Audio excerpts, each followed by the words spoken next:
नमस्कार। नौगाड गाउँपालिकाको अध्यक्षसँग जनता सञ्चार कार्यक्रमको 29औं श्रृङ्खलामा यहाँहरूलाई हार्दिक स्वागत गर्न चाहन्छु। आज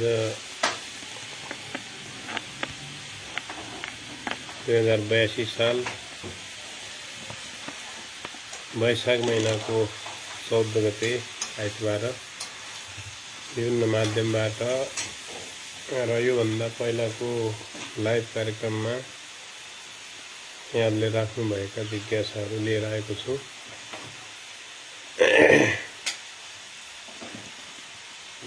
सर्वप्रथम गजेन्द्र सिंह धामी उहाँ चाहिँ हाम्रो सामुदायिक स्वास्थ्य एकाइ रायचुरको भएको हुनुहुन्छ। उहाँले चाहिँ नेटवर्कको समस्या भएको 6 नम्बरको भुसेरी एगरभागे खालडाँडा यो टोलमा यो घोलजरेमा टावर बनेदेखि समस्या भएको 4G टावर देखिने तर 2G पनि नचल्ने भन्ने चाहिँ यो प्रश्न राख्नु भएको छ, जिज्ञासा राख्नु भएको छ, यो समस्या राख्नु भएको छ। यो पहिलेदेखि नै अब यस्ता प्रश्नहरू अन्य व्यक्तिहरूले पनि राख्नु भएको थियो। यसको मैले पटक पटक जवाब दिएको छु। खास गरी यो मौने खोला यो घोलजरेमा टावर बनेदेखि यो समस्या भएको भन्ने जो छ त्यो चाहिँ संयोग हो। ठ्याक्कै त्यो घोलजरेमा बनेको टावरको कारणले गर्दाखेरि यो अलि उच्च भूभाग हाम्रो एगरभागे खालडाँडा जस्तो उच्च भूभागमा चाहिँ त्यो फोन नलाग्ने भन्ने होइन। यो बारेमा मैले पहिला पनि यस्तै लाइभ कार्यक्रममा जानकारी दिएको थिएँ। पछिल्लो समय हरेक ठाउँमा चाहिँ फोन नलाग्ने, बोल्दा बोल्दै बिचैमा चाहिँ नसुनिने यस्तो खालको समस्या यो सार्वजनिक रूपमा चाहिँ सबै ठाउँमा चाहिँ यो देखिएको छ, यो भइरहेको छ। खास गरी मैले यो समस्याको बारेमा अब यो प्राविधिक कुराहरू भयो र हाम्रो गाउँपालिकाको क्षेत्रभित्रको कुरा पनि भएन। हामीले प्रश्नहरू यहाँले राखेका प्रश्नहरू सम्बन्धित टेलिकममा सम्बन्धित व्यक्तिहरूसित हामीले राखेर मैले जवाफ दिने गरेको छु। आज यो प्रश्न मैले नेपाल टेलिकम दार्चुला शाखाका प्रमुख कृष्ण गुरुङ सरसित राखेको थिएँ। उहाँको भनाइअनुसार चाहिँ अहिले हाम्रो त्यो घोलजरेको टावरमा चाहिँ त्यो टावर चलेको छैन भन्ने छ। त्यो घोलजरेमा टावर नचलेको त्यसको एमसिबी खसेको या त्यहाँ बत्ती नचलेको त्यस्तो खालको छ भन्दै थिए र उहाँले चाहिँ 6 नम्बरको वडा अध्यक्षसित पनि कुनै मान्छे पठाएर त्यो हेर्न लगाउनु भन्नुभएको रहेछ। त्यो मान्छे हेर्न नगया हुनाले चाहिँ अब त्यो अहिले सञ्चालनमा छैन। त्यो गरेर एमसिबी झर्या भएपछि अथवा त्यो बत्ती बलेको त्यहाँ नचल्या भएपछि प्राविधिक पठाएर त्यो बनाउनु हुन्थ्यो भन्ने खालको कुरा गर्दै हुनुहुन्थ्यो। र उतापट्टि हाम्रो शैलशिखर नगरपालिकाको वडा नम्बर 4 काँडापारीमा पनि एउटा नमस्तेको टावर छ। अनि खास गरी हाम्रो 6 नम्बरको एगरभागे खालीडाँडा यो लेक क्षेत्रमा चाहिँ त्यो काँडापारीमा भएको चाहिँ टावरले काम गर्छ भन्ने छ। अनि त्यो काँडापारीको टावरमा समस्या हुँदा पनि हाम्रो 6 नम्बर वडाको चाहिँ अग्लो भूभागमा चाहिँ यो फोन नलाग्ने हैन 4G नचल्ने यो खालको समस्या हुने रहेछ। त्यही कुरा गर्दै हुनुहुन्थ्यो। अब त्यो घोलजरेको टावरको चाहिँ यताबाट मान्छे पठाएर त्यसको एमसिबी झरेको वा बत्ती चले नचलेको त्यो यकिन गरेपछि प्राविधिक पठाएर यसलाई चाहिँ मर्मत गर्ने भन्ने कुरा गर्नुभएको छ। यो समस्या अन्य ठाउँमा पनि छ। नौगाडमा चाहिँ सबभन्दा बढी टेलिफोनका टावरहरू पनि छन् हैन। सबैभन्दा चाहिँ अलिकता विषम खालको चाहिँ भूगोल प्राकृतिक रूपमा चाहिँ अलि त्यो खालको छ। त्यसो भए हुनाले सबै ठाउँमा चाहिँ हरेक ठाउँमा कुनै ठाउँमा अब फोन लाग्ने कहीँ नलाग्ने त्यस्तो खालको समस्या नियमित रूपमा यो भइरहने गर्दछ। अर्को चाहिँ हाम्रो अकबर महताजीले चाहिँ उहाँ चाहिँ विदेशमा हुनुहुन्छ, 4 नम्बर वडा होपरीको बासिन्दा हुनुहुन्छ। त्यसैले उहाँले चाहिँ होपरी केन्द्रित भएर चाहिँ प्रश्न जिज्ञासा राख्नुभएको छ। नौगाड 4 होपरीको हकमा केही अपडेट छैन होला, के सुन्नु भन्नुभएको छ। अब यहाँले चाहिँ होपरीको मात्र नसुनेर अरू सबै ठाउँमा के भइरहेको छ, विदेशबाट सबै कुराहरू सुन्नुपर्ने हुन्छ र गाउँपालिकाका हरेक ठाउँमा चाहिँ के भइरहेको छ यो अरूका जिज्ञासाका जवाबहरू पनि यहाँले सुन्नुपर्ने हुन्छ। त्यसको लागि म सुनिदिन अनुरोध गर्न चाहन्छु। यो खास गरी होपरीमा केही पनि भएन भन्नुभएको छ, केही पनि। अनि त्यसै गरी यो वडा नम्बर 4 सिफ्टी जोड्ने मोटरवेल पुलको चाहिँ कति काम चाहिँ कति प्रतिशत सम्पन्न भयो भन्ने खालको पनि कुरा राख्नुभएको छ। त्यसै गरी होपरीको हकमा यो 5 वर्षीय स्थानीय सरकारको काम केही पनि देखिएला जस्तो लागेन भनेर गुनासो पनि गर्नुभएको छ।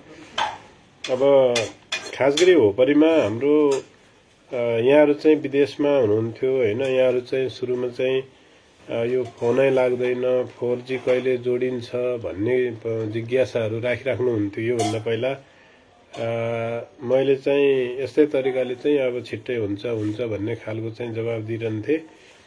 यो सिफ्टी डाँडाको जेबलधारमा टेलिफोनको टावर जोडेर त्यसमा चाहिँ 4G डिभाइस पनि जोडेर अहिले तपाईहरु त्यो होपरीमा चाहिँ अलिअलि भए पनि फोनहरू लाग्ने, 4G चल्ने हैन। अनि विदेशबाट चाहिँ आफ्नै घरमा चाहिँ यो भिडियो कलहरू गर्ने यो कुराहरू गरिराख्नु भएको छ। यो केही पनि नभए चाहिँ होइन। पहिला चाहिँ त्यो ठाउँमा साधारण यो फोन कल गर्न पनि समस्या हुन्थ्यो। हुन त अहिले पनि राम्रोसँग हैन घरभित्रै बसेर लाग्ने त नभया होला हैन, छैन होला। तैपनि के हो भने आवश्यकता अनुसार चाहिँ यो कुराहरू अहिले सम्भव भएको छ। सबैभन्दा ठूलो विकास भनेको यसलाई पनि मान्नुपर्छ, केवल भौतिक विकास मात्र ठूलो होइन हैन। अर्को चाहिँ त्यो एउटा थम्फे भन्ने खानेपानी योजना पनि त्यहाँ सुरुवात भएको छ। सुरुको वर्षमा हामीले त्यो होपरी लघु जलविद्युतमा चाहिँ 10 लाख रुपैयाँ त्यसको नहर मर्मत भनेर त्यहाँ पनि राखेका थियौं। वडाबाट पनि त्यहाँ कामहरू भइरहेको छ हैन। अनि विद्यालयको चाहिँ एउटा तपाईको समस्या के हो भने विद्यालयको चाहिँ तपाईले नै बनाएको अधुरो भवन अहिले पूरा भया छैन भन्ने हो हैन। त्यसमा त्यसको चाहिँ हामीले छानबिन अध्ययन टोली बनाएका थियौं र बजेट पनि विनियोजन गरेका थियौं। अब यो वर्ष चाहिँ बजेट अभाव भया हुनाले त्यो सकिएन। तर अहिले चाहिँ त्यसको चाहिँ छानबिन अध्ययन गरेर चाहिँ आगामी वर्ष त्यसको बजेट राख्ने कुरा छ। अनि त्यो विद्यालयको चाहिँ तटबन्ध बनाउनु पर्ने, घेरबर्खाल बनाउनु पर्ने भन्ने छ। तपाईले चाहिँ त्यो अब पहिला गाईबस्तुहरू भित्र जाने गर्छन् भन्ने पनि थियो। अहिले चाहिँ त्यो गेट पनि बनेको छ त्यसमा हैन। अब गाउँपालिका वडा सबैबाट जहाँबाट भए पनि त्यो गाउँपालिकाकै बजेट हो। यसरी भएको छ। अझै केही हुँदैन भन्ने होइन, त्यहाँ हुने नै छ। यति जवाफ मैले राखे।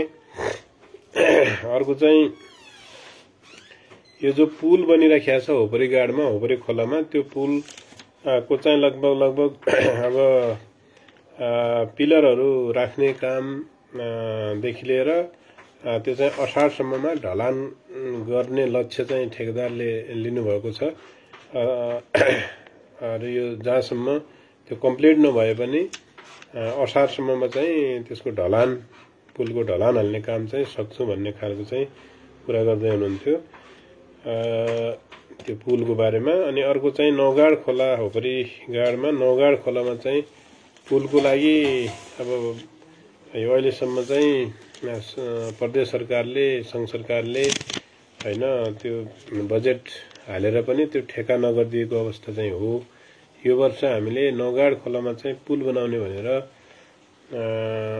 प्रदेशलाई गुहारेका छौँ। अब बजेटमा सिलिङमा के कस्तो हुन्छ अब त्यो 1-2 दिनमा म धनगढी जाँदैछु, त्यहाँ गएर त्यसलाई फेरि बुझ्नुपर्ने हैन अनुरोध गर्नुपर्ने छ। यति कुरा मैले यसमा राखेँ। अर्को कालु धामीजीले उहाँ चाहिँ हाम्रो नागरिक आरोग्य सेवा केन्द्रको चाहिँ सहजकर्ता हुनुहुन्छ। उहाँले पनि लामो जिज्ञासा राख्नु भएको छ हैन। उहाँ चाहिँ जहिले पनि म एक्लै भए, मसित चाहिँ यो काम गर्ने टिम भएन, वडा अध्यक्षहरूले सहयोग गर्नु भएन भन्ने खालको गुनासोहरू राखिराख्नुहुन्छ। यो किन सहयोग गर्नु भएन, हामीले वडाहरूमा विद्यालयहरूमा पनि पत्रचार गरेर हैन समय दिने भनेर त्यो गरेका हौँ। यो तपाईहरुको खुबीमा भएर भन्ने कुरा हो।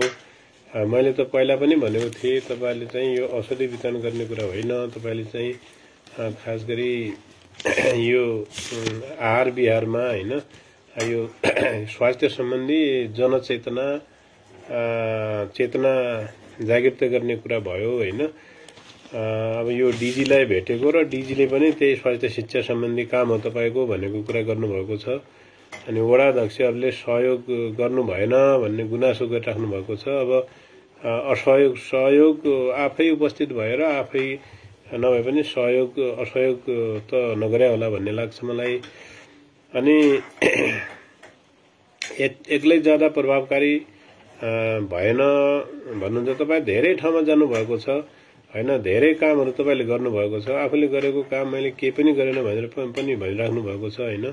यसको लागि हामीले त्यो प्रभाव बैठकमा समेत तपाईलाई टाइम दिएका हैन, विद्यालयमा पत्रचार गरेर त्यो पनि गरेको हामीले सँगसँगै चाहिँ एउटा चाहिँ योग शिविर पनि चलाएको, विद्यालयका 7वटा माध्यमिक विद्यालयका शिक्षकहरूलाई चाहिँ योग सम्बन्धी चाहिँ तालिम पनि गराएको, यी सबै कुराहरू गरेको छ। गत वर्षभन्दा यो वर्ष धेरै कामहरू भएको छ। फेरि पनि तपाईको चाहिँ गुनासो के पनि भएन भन्ने छ हैन। यो बारेमा चाहिँ अब खास गरी यो योगलाई हामीले जो गाउँपालिकाका खास गरी 7वटा विद्यालयका एक जना खेल शिक्षकलाई हामीले तालिम पनि दिएका छौँ हैन। यसरी कामहरू भइरहेको छ। अब जे जति सक्नुहुन्छ गर्नुहोस् हैन, हामीले सकेको हामी गर्छौँ। तर यी चेतनामूलक कुराहरू चाहिँ स्वास्थ्य सम्बन्धी हाम्रो स्वास्थ्य शाखाले, स्वास्थ्य कर्मीहरूले, स्वास्थ्य संस्थाहरूबाट पनि भइरहेको हुन्छ। र हामीले जति सचेत गराए पनि अब आखिर चाहिँ त्यो व्यवहारमा लागू भएन भने त्यो बालुवामा पानी हाले जस्तो हुन्छ हैन। तैपनि हामीले भन्ने कुराहरू भन्न छोड्नु हुँदैन, मैले यही अनुरोध गरेँ। बाँकी कुराहरू हामी बसेरै सल्लाह गरौँला।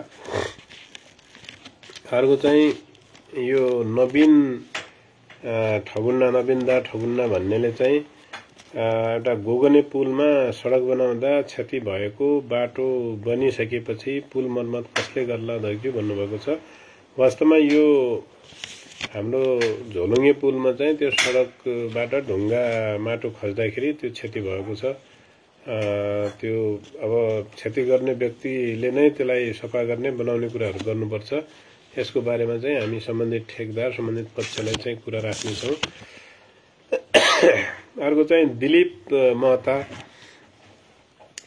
महताजीले चाहिँ हाम्रो आधारभूत अस्पताल जामिर को चाहिँ ल्याब टेक्निशियन हुनुहुन्छ। उहाँ चाहिँ एयरकोट 1 नम्बर वडाको चाहिँ निवासी हुनुहुन्छ। उहाँले चाहिँ नौगाड 1 एयरकोट जाने रोडको ट्र्याक खोल्ने क्रम चाहिँ बन्द भएको हो कि केही दिनपछि काटिन्छ के भाव हो भनेर चाहिँ यहाँ जिज्ञासा राख्नु भएको छ। यो पक्का पनि केही दिन हाम्रो अवरुद्ध भयो हैन, केही दिन अवरुद्ध भयो। यसको लागि हामीले अर्को चाहिँ कुनै त्यो चट्टान काट्न सक्ने क्षमता साहस भएको त्यस्तो प्राविधिक अपरेटर चाहिँ पाइन्छ कि भनेर भ्याकेन्सी पनि खोल्यौँ। 7 दिने सूचना लगाउँदा कोही पनि सम्पर्कमा आउनु भएन। त्यसपछि पुनः अर्को पटक सूचना लगाउँदाखेरि हाम्रो अहिले अब फोन सम्पर्कमा त 2-3 जना आउनु भएको थियो, तर एकजना मार्माबाट, त्यो मार्मा गाउँपालिकाबाट एकजना चाहिँ हाम्रो सम्पर्कमा आएका छन्। आज चाहिँ ती व्यक्तिले चाहिँ त्यो साइट हेरेका छन्। त्यो साइट हेरेर भोलिबाट म ट्राई गर्छु भन्नुभएको छ। भोलि ट्राई गर्नुहुन्छ उहाँले। अनि त्यसपछि उहाँले सक्ने क्षमता राख्नुहुन्छ भने उहाँलाई चाहिँ हामी नियुक्ति दिएर नियमित चाहिँ त्यो ट्र्याक खोल्ने काम अगाडि बढ्छ। यदि सकिँदैन भने फेरि अर्को पनि एकजना सम्पर्कमा छन्, उहाँलाई पनि बोलाएर त्यसरी त्यो व्यक्तिले पनि आफ्नो चाहिँ क्षमता हेर्छन् हैन। त्यसो छ। नभए चाहिँ फेरि अर्को विकल्प गरेर भए पनि हामी त्यो सडकको ट्याग चाहिँ अगाडि बढाउने हाम्रो चाहिँ योजना रहेको कुरा म जानकारी गराउन चाहन्छु। अर्को चाहिँ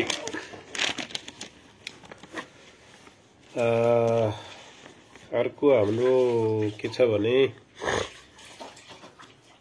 यो विराट एकल यात्री भन्ने भाइले चाहिँ अलि नौगाड गाउँपालिकाभित्र भ्रष्टाचार हुन दिन्न भन्नुभएको थियो। तर सामान खरिदमा यतिको भ्रष्टाचार किन र कसरी के हजुरले नजरअन्दाज गर्नुभएको हो कि भनेर भन्नुभएको छ।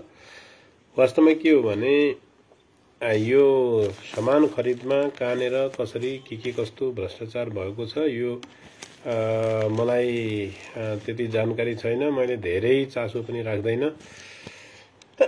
यदि कहीँनिर त्यस्तो छ भने हैन सप्रमाण यहाँहरूले चाहिँ पेश गरिदिनु भयो भने सजिलो हुन्छ, भन्नलाई पनि सजिलो हुन्छ हैन। शंकाको आधारमा कसैलाई चाहिँ भनिहाल्ने त्यो गर्दाखेरि अलिकता कर्मचारी जनप्रतिनिधिको बीचमा द्वन्द्व सिर्जना हुने, द्वन्द्व सिर्जना भयो भने चाहिँ अलि कार्य सम्पादनमा अप्ठ्यारो स्थिति आउन सक्ने हुन्छ। त्यसैले सबैभन्दा उत्तम भने के हो भने एकअर्काप्रतिको विश्वास हो। हामीले खास गरी मैले के गर्छु भने हरेक कर्मचारीप्रति विश्वास गर्छौं हैन। विश्वास का साथ उहाँले चाहिँ काम गर्नुहुन्छ। अनि कर्मचारी र जनप्रतिनिधिको बीचमा द्वन्द्व सिर्जना भयो भने कार्य सम्पादनमा अप्ठ्यारो हुन्छ। हामीले सोचे जस्तो कार्य सम्पादन हामी गर्न सक्दैनौं। त्यसैले कहीँ कतै त्यस्तो छ भने अब देख्नेले चाहिँ प्रमाणसहित पेश गरिदियो भने भन्न सजिलो हुन्छ। मैले यही अनुरोध गरे। उहाँले चाहिँ यो अस्तिको चाहिँ 7 गते वैशाख 7 को चाहिँ लाइभको चाहिँ कमेन्टमा यो कुरा राख्नु भएको थियो। त्यसैगरी त्यही 7 वैशाखकै लाइभमा चाहिँ पदम धामीले चाहिँ यो वडा नम्बर 5 र 6 को लेक टोल जस्तो मल्ला रैचु, पनल तोडे, झ्यापुले, कुला खोलाको लागि खानेपानीको लागि के हुँदैछ जानकारी पाउन सकिन्छ भन्ने जिज्ञासा राख्नु भएको छ। उहाँलाई चाहिँ म के भन्न चाहन्छु उहाँ मार्फत त्यो क्षेत्रका बासिन्दाहरूलाई भने हामी यदि त्यहाँ मूल सम्भव छ, मूल छ नजिकमा हैन भने आगामी वर्षको बजेटमा चाहिँ त्यो मूलहरुबाट चाहिँ त्यो खानेपानी त्यो व्यवस्थापन गर्ने कुरा भयो। अनि यदि छैन भने आकाशे ट्याङ्कीहरु बनाउने कुरा हैन यस किसिमले चाहिँ आगामी वर्षको बजेटमा चाहिँ हामी यसलाई भरसक खानेपानीको क्षेत्रलाई अलि बढी समेट्ने भन्ने खालको चाहिँ हामीले सोचेका छौं। र अर्को चाहिँ जस्तो लिफ्ट खानेपानी पनि भन्ने छ त्यहाँ तलतिर हैन। यदि हामीले त्यो मल्ला रैचुमा त्यसको झ्यापलेक भन्ने त्यो माथि डाँडामा चाहिँ हामीले त्यो लिफ्टिङबाट चाहिँ पानी तान्न सक्यो भने त्यहाँबाट सबै ठाउँमा चाहिँ त्यो खानेपानीको सुविधा पुर्याउन सकिन्छ भन्ने सोची पनि राखेका छौँ। त्यसको बजेट कति लाग्छ होइन, यी कुराहरू भए। त्यसै गरी अर्को चाहिँ हाम्रो त्यही 7 गतेकै लाइभमा यो सन्तोष ठगुन्ना समीर भन्नेले चाहिँ थ्रेसर कहिले मिल्छ कि नै भन्नुभएको छ। थ्रेसर भने यो गहुँ कुट्ने थ्रेसरको कुरा गर्नुभएको। हामीले चाहिँ कृषिलाई आधुनिकीकरण गर्ने यो हाम्रो नीति अन्तर्गत थ्रेसरहरू होइन, ट्र्याक्टरहरू, हात्ती ट्र्याक्टरहरू पनि वितरण गरिराखेको अवस्था हो केही अनुदानमा। यसमा पनि हामी आगामी वर्षको बजेटमा चाहिँ केही सम्बोधन गर्नेछौँ। केही वडाहरूले चाहिँ अब एक दुईटा यसो ल्याइराख्नु भएको छ होइन, यो कुरा जानकारी गराए। अर्को चाहिँ त्यही 7 गतेकै लाइभमा चाहिँ हाम्रो कममान सिंह ठगुन्नाजीले चाहिँ यो शिक्षामा गुणस्तर, शिक्षामा चाहिँ गुणस्तर, शिक्षाको गुणस्तरमा चाहिँ भारी गिरावट देखिन्छ सर भन्नुभएको छ। अब अहिले भारी गिरावट भयो भन्ने कुरामा म सहमत छैन, तर यसको बेस कमजोर हुँदाखेरि हाम्रो सामुदायिक खास गरी सरकारी विद्यालयहरू को शिक्षामा अलिकता गुणस्तर कमजोर नै छ। अब यसलाई कसरी गुणस्तर सुधार गर्ने भनेर हामी लागिराखेका छौँ। हामीले एउटा निर्देशिका पनि बनाएका छौँ। त्यो निर्देशिका अब कार्यान्वयनमा आइसकेको अवस्था छैन, किनभने कहिले चाहिँ देशव्यापी रूपमा चाहिँ शैक्षिक हडताल भएको छ अथवा शिक्षकहरू चाहिँ आन्दोलन, शिक्षक कर्मचारीहरू आन्दोलनमा छन्। शिक्षक महासङ्घले चाहिँ अहिले यो आन्दोलन जारी राखेको छ। त्यसो हुनाले अब हरेक कुराहरू के हुन्छ भने गुणस्तर मात्र हामीले खोज्यो भने त्यो पाउन सकिँदैन, किनकि त्यो गुणस्तर दिने होइन व्यक्ति अथवा पक्षहरूले यदि सक्रियताका साथ काम गरिदियो भने मात्र गुणस्तर आउने हो होइन। अब शिक्षक आफै अस्वस्थ भयो भने अवश्य पनि शिक्षकले दिने गुणस्तर होइन, शिक्षकले शिक्षामा गर्न सक्ने चाहिँ जो मेहनत प्रयास हो त्यो हुन सक्दैन। यदि प्रयास भएन, शिक्षकको चाहिँ मेहनत भएन, शिक्षकले चाहिँ मन लगाएर चाहिँ काम गरेन भने अब त्यो गुणस्तर हुँदैन। त्यहाँ त्यो खालि समय के अरे टाइम पास मात्र हुन्छ, त्यहाँ गुणस्तर आउँदैन। त्यसैले अहिले जो शिक्षक आन्दोलन भइरहेको छ, यो शिक्षक आन्दोलनको कारणले गर्दाखेरि अझै अहिले विद्यार्थी भर्ना पनि हुन सकेको अवस्था छैन। अब आजसम्म विद्यार्थी भर्ना गरेर भोलिसम्म होइन 16 गतेमा चाहिँ शिक्षकहरूले चाहिँ कक्षामा पढाउनु पर्ने अवस्था हो, तर यो अहिले त्यसो हुन सकेका छैन। त्यसैले अब शिक्षाको गुणस्तर बढाउनमा हामी शिक्षक, अभिभावक, कर्मचारी सबैले लाग्नुपर्ने हुन्छ। अब यसै गरी बन्द नै भयो, आन्दोलन नै भयो भने त शिक्षाको गुणस्तर अझै खस्किने त्यो सम्भावना पनि हुन्छ। त्यसैले हामी अलिकता सकारात्मक रूपमा बुझ्दाखेरि, सोच्दाखेरि अहिले नै सबै बर्बाद भयो, सबै सकियो भन्नेतिर हामीले सोच्नु हुँदैन होइन। केही दिनमा निकास निस्किन्छ, अवश्य पनि त्यो क्षतिपूर्ति हुन्छ होइन, गुणस्तर सुधार हुन्छ, हामी सबै लाग्नेछौँ भनेर चाहिँ हामीले त्यसरी बुझ्नुपर्दछ। अर्को साहित्य प्रेमी सुग्रीक धामीले पनि यो वैशाख 7कै लाइभमा चाहिँ कमेन्टमा राख्नुभएको थियो, हामीले जिते 2 वर्षभित्र गढीघाटमा बिजुली पुर्याउँछौँ, जलाउँछौँ भनेर माइक्रोफोन फुट्ने गरी भाषण गरेको बिर्सियो कि 2 वर्ष भएको छैन अध्यक्षज्यू भन्नुभएको छ। अब 2 वर्ष होइन 3 वर्ष पुरा हुन लागेको छ। यो कुरा के थियो भने त्यति बेला हाम्रो परिगाउँमा एउटा लघु जलविद्युत परियोजना थियो, अनि त्यो काम नगरे बिग्रिया अवस्था थियो। अनि त्यसमा चाहिँ हामीले पालिकाबाट त्यसलाई मर्मत गरेर हामीले बत्ती जलाउने भनेका हौं होइन। तर त्यो कुरा के भयो भने त्यो 2 वर्ष होइन 1 वर्षै भित्र जलाउन सकिने अवस्था थियो। तर पछि त्यही वर्ष चाहिँ 79-80 यो के भन्छन् आर्थिक वर्ष 79-80 मै चाहिँ हाम्रो कस्तो भयो भने यो दार्चुला र डोल्पा जिल्लाको लागि दार्चुला डोल्पा विद्युतीकरण आयोजना भनेर चाहिँ एउटा ठेक्का भयो। त्यो एनईएले विद्युत प्राधिकरणले चाहिँ त्यो ठेक्का गर्यो। अनि त्यो ठेक्का भइसकेपछि फेरि हामीले भएका जो सञ्चालनमा आएका लघु जलविद्युतहरू छन् ती लघु जलविद्युतहरू पनि यदि अब उपयोग नहुने हैन त्यस्तो अवस्था आउने अवस्थामा हामीले थप लगानी गरेर त्यो लघु जलविद्युतलाई मर्मत गर्नतिर लागेन। अहिले चाहिँ यो राष्ट्रिय प्रसारणको ठेक्काले काम गरिराखेको अवस्था छ। अब यदि यहाँहरू सबैको सहयोग भयो भने अब छिट्टै नै अब त्यो बत्ती राष्ट्रिय प्रसारणको बत्ती बल्ने कुरा म जानकारी गराउन चाहन्छु। अर्को कालु महताजीले पनि उहाँ चाहिँ यो होपरी को चाहिँ विद्युतको चाहिँ समितिको अध्यक्ष हुनुहुन्छ। उहाँले जेन तेन गरेर विद्युत चलेको छ, तर ट्रान्सफर्मरको भुक्तानी 2 साल हुन लाग्यो, किन ढिलाइ हैन नदिने हो कि किन भयो भन्नुभएको छ। अब हाम्रो चाहिँ कसो हो भने यो ट्रान्सफर्मरमा त्यो मर्मत गर्ने भनेर हाम्रो कुनै बजेटिङ भएको त्यस्तो नीति कार्यक्रम मा बजेट राखिएको त्यस्तो होइन। हामीले यसलाई चाहिँ पछि रकमान्तर गरेर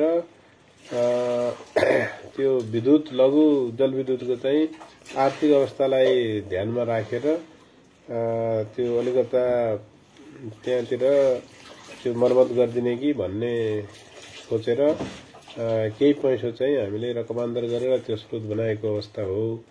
र पछि चाहिँ यो 4-5 वटा ट्रान्सफर्मरहरू बनाउनु पर्दाखेरि त्यो पैसा उतै सकिया हुनाले त्यो शीर्षकमा पैसा शून्य भयो। त्यसैले भुक्तानी ढिलो भएको अवस्था हो। अब कहीँबाट त्यस्तो स्रोत भयो भने हाम्रो यो असारमा नभए फेरि त्यही नयाँ बजेटमा हुने कुरा म जानकारी गराउन चाहन्छु। र अर्को चाहिँ हाम्रो यो दीपक धामीले चाहिँ यो खाली डाँडा लेकको यो रोडको बारेमा कुरा गर्नुभएको छ। अब यो प्राथमिकता अनुसार हरेक कुराहरू हुने हो हैन।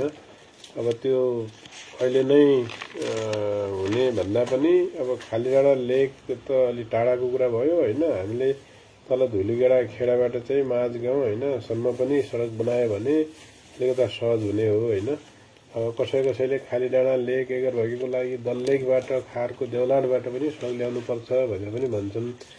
तर यो अलिकता कस्तो हो भने अब अग्लो भूभागमा रोड लाग्दाखेरि धेरै क्षति पनि हुन्छ। यसलाई यसको आइए नगरिकन चाहिँ यो सडक खन्न गाह्रो हुन्छ। त्यसैले अब जसरी हुन्छ हामी यो दुर्गम बस्तीका नागरिकहरूको चाहिँ जीवनलाई सहज बनाउने कुरातिर हामी लाग्ने नै छौँ, यो मैले अनुरोध गरेँ। अर्को यति नै थियो जिज्ञासाहरू।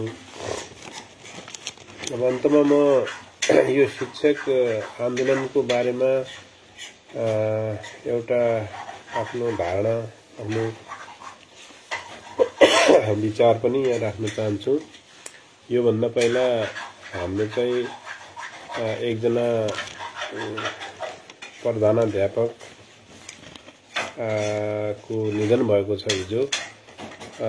नौगाड गाउँपालिकाको वडा नम्बर 2 पर्नखाएमा रहेको परमेश्वरी आधारभूत विद्यालय 03 का प्रधानाध्यापक बसन्ती महता जीको चाहिँ हृदयघात अथवा के कारणले हिजो निधन भएको भन्ने खबर आएको छ। उहाँको निधनप्रति दुःख व्यक्त गर्दै उहाँलाई हार्दिक श्रद्धाञ्जली व्यक्त गर्न चाहन्छु र शोक सन्तप्त परिवारजनप्रति गहिरो समवेदना भन्न चाहन्छु। त्यसै गरी अब शिक्षक कर्मचारीहरू अहिले विगत 26 दिनमा आज 26 दिन भयो। 26 दिनबाट चाहिँ आन्दोलनरत हुनुहुन्छ। अहिलेसम्म एकदमै शान्तिपूर्ण वातावरणमा चाहिँ आन्दोलन चलिरहेको अवस्था थियो। तर आज 26औं दिनमा चाहिँ शिक्षकहरूमाथि लाठीचार्ज भएको, पानीका फोहराहरू बर्साइएको दुःखद घटना भयो। यो घटनाको चाहिँ म खेद व्यक्त गर्न चाहन्छु। अब शिक्षकहरूका जायज मागहरू हाम्रो अर्थव्यवस्थाले हैन धान्न सक्ने मागहरू चाहिँ वार्ताबाट सरकारले शिक्षकका प्रतिनिधिहरूसित बसेर छलफल गरेर छिटोभन्दा छिटो चाहिँ पूरा गर्नुपर्छ। र खास गरी मुख्य कुरा के हो भने अस्ति 11 गतेको दिनमा मैले पनि दार्चुला जिल्लाको नौगाड गाउँपालिकाको तर्फबाट शिक्षक आन्दोलनमा ऐक्यबद्धता जनाउँदै सहभागी भएको थिएँ। त्यो दिन मैले यो सबै प्रदेशका र शिक्षक महासंघका अलग अलग टोलीहरू थिए। त्यसमा मुख्य माग भनेको चाहिँ शिक्षकहरूको के थियो भने नयाँ शिक्षा ऐन जारी गर्नुपर्छ। यो पञ्चायती शिक्षा ऐनले चाहिँ अहिले काम गर्दैन भन्ने नै थियो। अन्य पेशागत मागहरू, व्यक्तिगत हैन पेशागत खालका मागहरू चाहिँ अब त्यो पछिका कुरा भए। मुख्य चाहिँ तपाईँको शिक्षा ऐन जारी गर्नुपर्छ भन्ने थियो। हामीलाई पनि कस्तो भएको छ भने संविधानमा चाहिँ माध्यमिक तहसम्मको शिक्षा भनेको कक्षा 12 सम्मको शिक्षा स्थानीय सरकार मार्फत राखिएको छ अनुसूचीमा, संविधानमा। तर कानुन अब त्यो संविधानमा उल्लेख भएका कुराहरू कार्यान्वयन गर्ने भने त ऐन कानुनले हो। त्यो ऐन भने कस्तो छ भने हाम्रो शिक्षा ऐन 2028 को छ, अनि त्यसैगरी शिक्षा नियमावली 2059 को छ। हामीले स्थानीय सरकारहरूले पनि शिक्षा क्षेत्रमा केही नीतिगत कुराहरू गर्दाखेरि केही राम्रो गरौँ भन्दा पनि हामीलाई ती शिक्षा ऐन, शिक्षा नियमावलीले अलिकता के भन्छ रोक्छ। त्यसो भए हुनाले स्थानीय तहले जो शिक्षाको गुणस्तर माथि उठाउने अथवा शिक्षामा चाहिँ परिवर्तन गर्ने हैन, राम्रो गर्ने, नतिजा राम्रो ल्याउने भनेर जे जस्तो पहल गर्न खोज्छ, यो सबै चाहिँ ऐन कानुनले सित बाँझिने खालको हुन्छ। त्यसैले के हो भने हाम्रो संघीय सरकारले यो संघीयता पछिको चाहिँ संघीयतासित मेल खाने यो शिक्षा ऐन जारी गर्नुपर्दछ।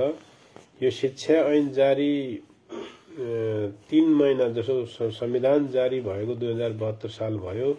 संविधान जारी भएको मितिले 3 वर्षभित्र जारी गरिसक्नु पर्ने शिक्षा ऐन यो 10 वर्ष पुग्न लाग्दा पनि जारी भएको अवस्था छैन। यसबाट के पुष्टि हुन्छ भने यो पछिल्लो समय आवाज उठेको जो राजावादी समूहहरू छन्, उहाँहरूलाई चाहिँ अलि बल पुगेको छ। सरकारले, गणतन्त्रवादीहरूले, गणतन्त्रवादी दलहरूले यो पुराना ऐन कानुनहरू अहिलेसम्म परिवर्तन गर्न सकेको अवस्था छैन। त्यसो हुनाले यो शिक्षा क्षेत्रमा आमूल परिवर्तन गर्नको लागि हैन, शिक्षा क्षेत्रलाई चाहिँ एकदम अब्बल बनाउनको लागि खास गरी सामुदायिक विद्यालयहरूमा जो शिक्षाको गुणस्तर बढाउने कुरा हो हैन, सामुदायिक विद्यालयहरूप्रति आम विद्यार्थी अभिभावकको चाहिँ आकर्षण बढाउने कुरा हो। यो सबैको लागि चाहिँ स्थानीय सरकारहरूलाई, शिक्षकलाई मात्र होइन, स्थानीय सरकारहरूलाई पनि शिक्षा ऐनको आवश्यकता छ, शिक्षा सम्बन्धी कानुनको आवश्यकता छ।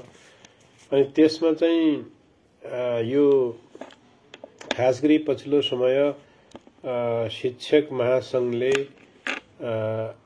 यो हामी पालिका मार्फत बस्दैनौं, स्थानीय तह मार्फत हामी बस्दैनौं भन्ने किसिमले पनि जो आवाज उठेको छ यो चाहिँ अब यो कुनै कुनै ठाउँमा चाहिँ किन यस्तो आवाज उठ्यो भन्दाखेरि अलिकता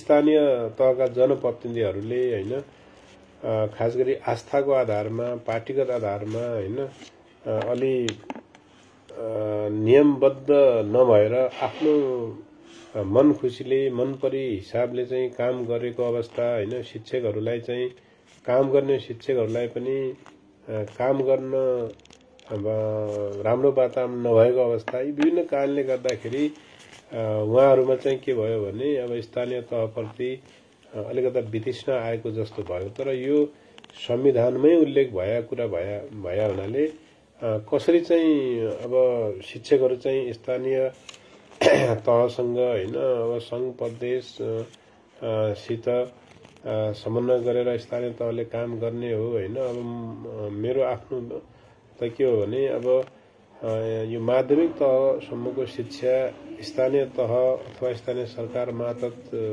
भए पनि यसमा चाहिँ अहिलेसम्म संघीय सरकारले नै सशक्तको रूपमा उहाँहरूको सेवा सुविधा तलब दिइरहेका कुरा भयो। यसपछि पनि यो निरन्तर नै हुनेछ भन्ने मैले सोचेको छु, हुनु पनि पर्छ। खास गरी यो संघीय सरकारको अनि प्रदेश सरकारको र स्थानीय सरकारको चाहिँ के अधिकार हुने, कति काम कसले के गर्ने, यी सबै कुराहरू शिक्षा ऐनमा उल्लेख भएर आउने हुन् हैन। त्यो छिटो आयो भने काम गर्न सजिलो हुने अवस्था थियो। यी कुराहरू छन्। अहिले कस्तो छ भने अब यो संघीय सरकारका कार्यालयहरू छन् हरेक जिल्लाहरूमा हैन, हरेक प्रदेशहरूमा। अब संघीय सरकारको जस्तो शिक्षा समन्वय, शिक्षा विकास तथा समन्वय एकाइ भन्ने कार्यालय हुन्छ हैन। त्यो कार्यालय र स्थानीय तहको बीचमा तालमेल नमिलेको, समन्वय नभएको अनि त्यस्तो भएर अलिकता शिक्षक सरुवादेखि अन्य कुराहरूमा पनि सर्वोच्च अदालतसम्म मुद्दा परेको हैन, रिट परेको त्यस्तो पनि छ। त्यसो हुनाले छिटोभन्दा छिटो यो शिक्षा ऐन आयो भने कसको अधिकार के हैन, कसले के काम गर्ने सबै कुराहरू त्यो निर्धारण भयो भने हैन काम गर्न पनि सजिलो हुने। अब शिक्षा क्षेत्रमा परस्पर समन्वयको आधारमा काम गर्न पनि हुने र शिक्षाको गुणस्तर पनि माथि उठ्ने सबै कुराहरू हुन्छ। त्यसैले अब म त के भन्छु भने अब धेरै जसो अभिभावकज्यूहरूले चिन्ता व्यक्त गर्नुभएको छ, यो स्वाभाविक पनि हो। हामी सबै चाहिँ शिक्षक पनि अभिभावक हुन् हैन। त्यसो हुनाले अब यो आन्दोलन भयो, आन्दोलनले चाहिँ धेरै ठुलो क्षति भयो हैन भन्ने धेरै चिन्ता हामीले लिइराख्नु आवश्यक छैन। विगतमा पनि 10 वर्षे जनयुद्ध भयो हैन। त्यसैगरी पछिल्लो समय चाहिँ हाम्रो यो कोभिडले गर्दाखेरि 2-3 वर्षसम्म त्यहाँ पनि भयो।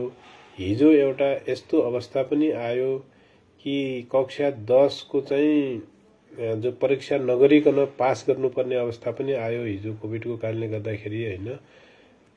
भने त्यसको क्षतिपूर्ति अझै हुन सकेको अवस्था छैन। त्यसैले अहिले चाहिँ यो 15-20 दिन 20-25 दिनको चाहिँ आन्दोलनले विद्यार्थीहरूको भविष्य नै बर्बाद भयो भन्नेतिर आम अभिभावकहरूले पनि नसोच्न म आग्रह गर्न चाहन्छु। शिक्षकहरूको आन्दोलन अवश्य पनि केही दिनमा वार्ताबाटै सरकारले चाहिँ समाधान हुनेछ, त्यो आन्दोलन सम्पन्न हुनेछ र शिक्षकहरू स्वस्थ भएर आफ्नो विद्यालयमा फर्किनेछन् र त्यसपछि चाहिँ जति अब पढाइमा काममा बाधा पुगेको छ त्यो चाहिँ उहाँहरूले चाहिँ पूर्ति गर्नु नै हुनेछ भन्ने अपेक्षा मैले राख्न चाहन्छु।